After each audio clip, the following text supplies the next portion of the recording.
नमस्कार मित्रांनो. जगामध्ये 100 सिटीज गरम आहेत, पण त्यातल्या 98 आपल्या भारतातच आहेत आणि त्यातल्या 12-13 तर आपल्या महाराष्ट्रामध्ये आहेत.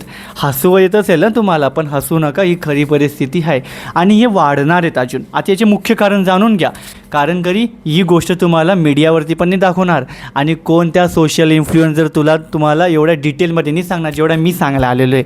तर जाणून घ्या की उष्णता का वाढते आहे. तर उष्णता वाढण्याचं पहिलं मुख्य कारण आहे एल निनो. एल निनो म्हणजे आपलं पॅसिफिक ओशन, जो प्रशांत महासागर आहे, तिथं अशा काही घटना होतात की जेणेकरून आपल्या पूर्ण वर्ल्डमध्ये एक हीट वेव्ह चालली जाते आणि त्याचा सगळ्यातून जास्त प्रभाव आपल्या भारतावरती पडलेला आहे.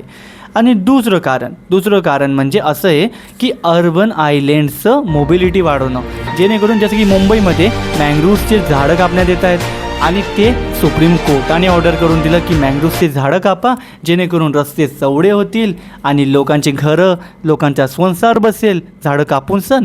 पण उष्णता जी वाढणार आहे त्याच्यावरती प्रश्न करू नका, कारण आपल्या महाराष्ट्राचे जे काही फॉरेस्टला जे आपले मिनिस्ट्री सांभाळते, जनावरांना सांभाळते, ही वाली मिनिस्ट्रींचं तर मला हसू येतं. तुम्हाला तर आठवत असेल की मागच्या टायमाला जेव्हा बिबट्यांनी कहर मसवून दिलेला होता, लहान मुलांना, वृद्धांना, सगळ्यांना झपाटे मारत होतं, तेव्हा यांचा दिमागातून एक आयडिया काढली होती आणि सांगितलं होतं की आपण शेतांमध्ये आपल्या बकऱ्यांना सोडून देऊ, जेणेकरून त्यांना तिथंच जेवण मिळेल, तर ते बाहेर येणारच नाही.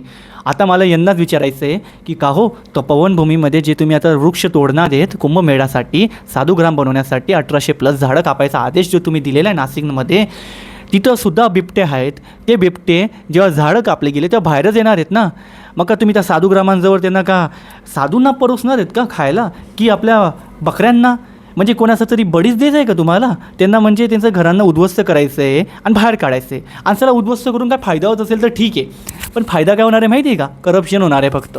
जे प्रयागराजमध्ये झालं, प्रयागराजमध्ये तुम्ही जाऊन बघायला पाहिजे की कुंभमेळ्यानंतर गंगा नदीला सगळ्यातून जास्त पूर आला आणि जे प्रयागराज सगळ्यातून बेस्ट सिटी म्हटलं जात होतं, कुंभमेळ्याच्या टायमाला करोडो लोकांनी व्हिजिट केलं त्या सिटीला, ती पूर्ण सिटी पाण्यात होती, अर्धी सिटी पाण्यात होती जेव्हा गंगा नदीला पाणी आलं. कुंभमेळ्याच्या नंतरचीच गोष्ट सांगतोय, 25 जून 2025ला जाऊन बघून या, एक वेळा डेटा पाहून या, तेव्हा जाऊन बोला. तसंच आपल्या नाशिकचा पण हाल करायचा आहे का? तिथं पाणी, इथं उष्णता.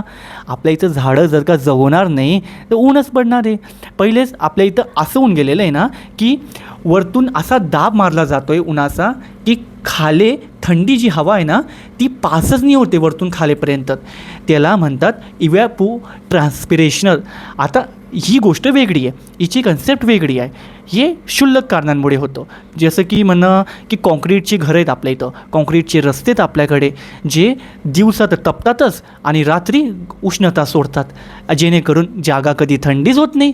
आणि आपल्या जे आजोबा आहेत ते पार्कमध्ये जाऊन सुद्धा बागड्यांवरती बसू शकत नाहीत का? कारण चटके लागू राहिले, एवढे लहान मुलं खेळू शकत नाही आहेत, कारण कधी बाहेर ऊन पडू राहिलं. आता मला वाटतं की मोदीजी कधी भाषण द्यायला येऊन जातील आणि सांगतील की ओ बाबांनो, सोनं तर नको घ्या पण बाहेर पण नको निघा, कारण कधी बाहेर एवढं ऊन पडू राहिलं की तुम्ही जगूच नाही शकणार. आणि आपल्या महाराष्ट्राचे मंत्री काय करत आहेत, एकही त्याच्यावरती काहीच कमेंट नाही केली आतापर्यंत एकाने पण. हीट वेव्ह किती मोठा मुद्दा आहे, कितीतरी लोक आजसुद्धा हीट वेव्हनी मरत आहेत. आपल्या घरातले जे वरिष्ठ नागरिक आहेत ते कमवण्यासाठी बाहेर जातात, पण कशी कमवतात? उन्हामध्ये. हा प्रश्न तुम्हाला नाही पडणार, कारण कधी या माणसालाच माहिती आहे की तो उन्हामध्ये कसा जगतो. रॅपिडो, उबर, ओला, तुम्ही ब्लिंकिट हे जे करतायत ना, 10 मिनटात 15 मिनटात पोचतो ना तुमच्याकडे, हा उन्हात येतो. याची काळजी तुम्हाला नसेल, पण मला आहे, म्हणून मी ही व्हिडिओ बनवलेली आहे. झाडं वाचवा, कारण की ते झाडं वाचवलं तर तुम्ही वाचाल, तुमचं भविष्य वाचेल आणि आपल्या पुढच्या पिढीला आपण काहीतरी देऊ.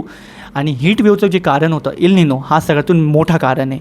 दुसरं कारण मँग्रोव्हची झाडं मुंबईमध्ये कापले गेले, तपोवन भूमीमध्ये आता झाडं कापण्यात येत आहेत.